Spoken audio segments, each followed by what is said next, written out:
Starting smart with a full comprehensive trademark search done by an attorney who can explain all the nuances to you is really one of the smartest investments you can make as you're beginning. It's not as sexy as like the website or the branding, and it's not nearly as fun, but the website and the sexy branding and all of that is nothing if your name isn't actually free for you to use. Welcome to Manage Chaos Podcast, where we give you the startup business rundown in less time than it takes for you to get to work. Today, I am very excited to be joined by Lauren Bercuson. She is not just a trademark attorney. She is a brand protector, a storyteller, an advocate for female founders who want to lock in their legacy. And as the founder of Storylock Legal, Lauren helps entrepreneurs safeguard the brands they've worked so hard to build, ensuring their names, logos, and creative assets are truly theirs. With her legal degree from the University of Miami and years of experience in trademark law, she blends legal expertise with a warm, strategic, and highly personalized approach, proving to you that legal protection doesn't have to feel intimidating. Lauren's path to entrepreneurship was fueled by the desire to create a legal experience that empowers founders rather than overwhelms them. Lauren, I am so excited that we're going to spend 4 episodes breaking down legal so people don't have to be afraid of it. I'm so thrilled to be here. Thank you so much for having me. This is going to be so fun because Lauren also does legal with style. I mean, look at that jacket, the glasses. Like, who? I mean, come on. Well, the glasses, I can't see without them. So, So a flourishing business might suddenly hit a wall when they accidentally infringe on a trademark, or they're building something and they don't actually own it, right? So they bought the domain. GoDaddy was like, yeah, this domain's available. They bought it, and suddenly they think they own everything. Right. Let's start there, Lauren. Where do you begin? This is what happens and what we see all the time as trademark attorneys. Very often, people will buy a domain, and because the domain was available, they think that they own the trademark. But there's no board monitoring the abundance of URLs out there to make sure that your domain isn't infringing on somebody else's trademark. So what happens is, if, let's say, I have the domain for Storylock Legal and someone else got a domain for Storylock Law and is like, oh, great, Storylock Law is available, that's going to be my name. Well, guess what? If I was the first user and I find out about Storylock Law, I'm going to send them a cease and desist letter because they're using my mark. The words law and legal are both descriptive. So they're not distinct and they're not unique to any lawyer's business. The unique part is Storylock. So what happens is people get this false sense of security when they either register a URL or register their business entity because they think that just because these names were available, that they now own all of the IP surrounding that name. But really, that's not the case at all. And getting a cease and desist letter because you were unaware and you're unintentionally infringing on someone else's business is one of the worst things that can happen to a new small business or to any business, frankly. Right. It almost feels like it would be worse 5 years in to get the cease and desist letter and realize, wait a minute, I've built on this foundation I thought was very firm and now it's not. I might have to change everything. Absolutely. And oftentimes as businesses grow, the more visible you become, the more your vulnerability level increases, right? Because when people become aware of you, they might say like, wait a minute, what are you doing using my IP? So starting smart with a full comprehensive trademark search done by an attorney who can explain all the nuances to you is really one of the smartest investments you can make as you're beginning. It's not as sexy as like the website or the branding, and it's not nearly as fun, but the website and the sexy branding and all of that is nothing if your name isn't actually free for you to use. Yeah, so I want to dive into something you said there. It's getting it done by an attorney. So everyone is obsessed with AI these days, and I can just imagine a founder saying, well, I asked ChatGPT and it said that my brand was fine. I could use it. So talk to me a little bit about why having an attorney do this search for you is so important and why AI tools or Google may not be able to surface for you potential issues.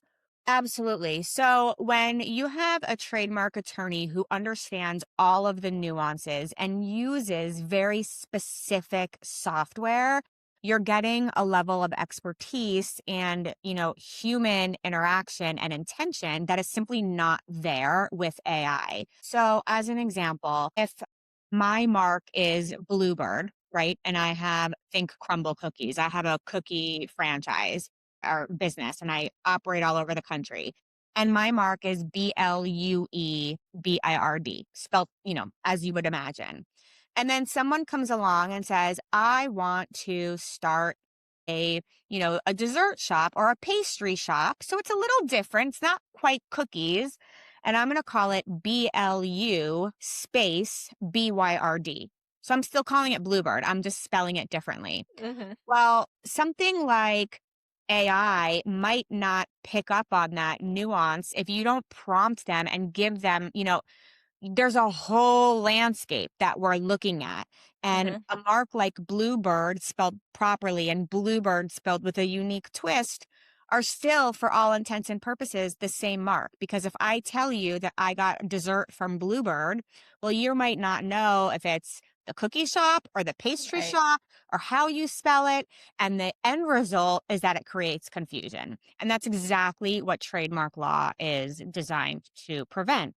So we're looking at the way the marks are spelled, phonetic equivalence, what sounds the same, what could sound the same, what industries are the marks, being used in? Is there overlap? Could one industry potentially expand into the other? So Hmm. there's a whole long laundry list of things that we look at that an untrained eye is not going to analyze the same way. And I am not going to remember the exact name, but when we were filing for the trademark for the podcast, there were different areas where we could trademark it in. I can't remember the exact name of it, but is it for workshops? Is it for education services? Is it for these different things? So, can we talk a little bit about what it means to trademark it in certain areas? Yes. And this is another big challenge for founders who don't necessarily understand how the different classes work. A lot of people will say, well, I just want to trademark the brand.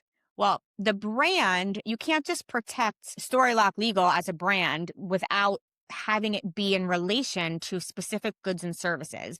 The PTO, the US Patent and Trademark Office, the PTO for short, is going to ask you specifically what services or products are you using in connection with this mark? So you can't just say, well, I'm just protecting the brand. You have to protect the brand in connection with something. So, for instance, if you are a cookie store, you are potentially protecting your brand in connection with cookies or with an online store, right? Mhm. Because you're selling the cookies through the store. Let's say you are a business consultant, right? You may be protecting your business consulting services, which would be in one class. But then let's say you're also doing a podcast under that same name. Well, that's in a different class. And Mhm. let's say that you are offering digital downloads for sale in connection with your business consulting services.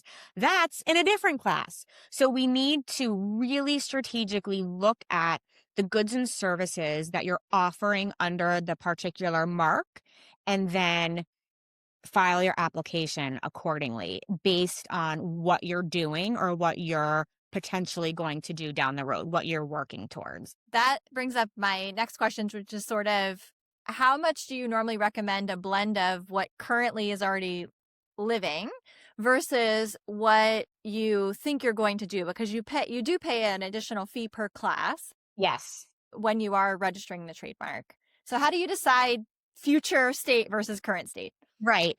So, and that's a great question. And that's one that I get asked a lot and that I work with a lot. So, typically, if a client comes to me and they have, let's say 5 services and 3 are current, are in use right now under a certain mark, we're going to file a use based application for the mark in connection with those classes. Now, let's say there are 2 service lines that they're planning to offer down the road, but they're not offering them yet, but they're actively working towards them. They know that those service lines will become an important revenue stream for them, and they're planning to launch within the next year or 2. That's a good time to file an intent to use application in those classes. That protects your mark essentially. It holds your place in line and allows you to keep building and to work on your launch knowing that you've already filed an application to protect your mark, which is huge because that means anyone who comes after you will be barred by your application, presuming you can eventually show the PTO use of the mark. Now, if you just have a pie in the sky idea, you're like, oh, right now I'm, offering business, consulting services, but I know that at one point I want to write a series of books, of nonfiction books under this name. And happens a lot. Then you kind of have to step back and consider, like, okay, how realistic is this? You can Mhm. certainly file. You file an intent to use application, you have several years in your arsenal to launch, build, but you have to file extensions. You have to pay for those extensions. So I usually say to my clients, if it's something that you're actively working on and you're pretty sure that you're going to, you're going to do this within the next year or 2, then let's go ahead and file the application. If it's a pie in the sky dream and it's like maybe, but you really haven't put any thought into it, you don't have a plan, you're not actively working towards that, then let's maybe hold off a little bit until things are solidified because again, it's money and a lot of people that I work with are startup founders, and they're bootstrapping. So we want to be very smart and wise when it comes to what we file. It's all about strategy.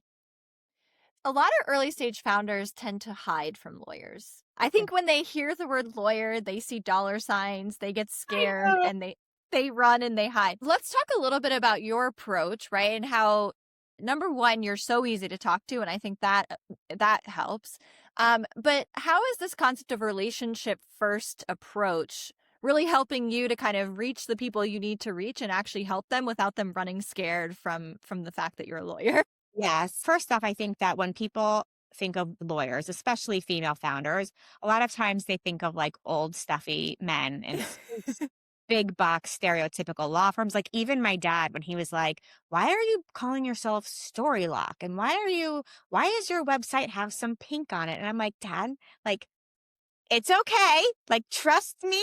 I know what I'm doing. Like, things have changed since you were, a 30-year-old lawyer back in the day. But they have this vision of what a lawyer is or what a lawyer should be. And they also have visions of like, oh, I emailed my lawyer a question and then I got a bill for $750. I don't work like that. And the reason that I started my own firm is that I think that so many women underestimate themselves, feel like, oh, I'm just working on something, it's small right now.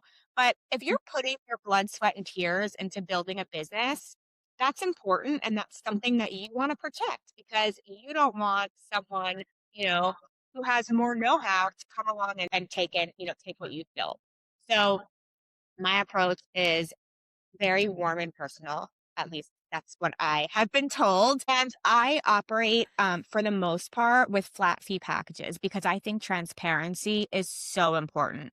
If you work with me, if you get a package with me, everything relating to the trademarks that we're working on is included. So if you have questions, I want you to email me. I want you to say, Lauren, can you explain this? I'm not sure I'm following. Because if my clients don't understand what I'm talking about, then I'm not doing my job well. And they shouldn't feel that I'm going to bill them if they have a concern about something or a question about something. So I think that's something that I do that's very unique and that takes the pressure off a little bit Uh-huh. because I tell you what you're going to be charged up front.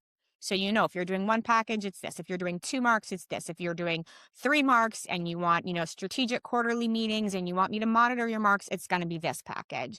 So that makes a big, big difference. And I think just being, warm and honest and open and Yes. encouraging, my clients to ask me questions if they have them really goes a long way, especially with female founders. And the real key is to start to think about, your CPA, your lawyer, not as service providers, but as your sort of strategic squad, Ex- of building the business. Exactly. They are in the trench with you, just a vendor that you send a check to. Right. And I love that you just said that because I often try to say that yes, I'm a lawyer, but I like my clients to think of me as a strategic partner, that I'm part of the team, that I'm working with them to help develop a sustainable growth plan that they can also protect along the way. Perfect. So this has been the first episode of our 4-part series diving into legal for startups with Lauren. You will be able to find Lauren and all of her details in the show notes. And just a small disclaimer that any advice that we've talked about today is general. It is not for you and your business, and you should contact Lauren to find out more information. We will see you on the next episode of Managed Chaos Podcasts. Outsourcing your US tech talent shouldn't be hard. With Pobble.io, we deliver high-quality teams on demand and provide huge cost savings to your business. Try it now at Pobble.io. Mention the amazing guys at Managed Chaos when you email us and get a free market data report. Email contact@Pobble.io.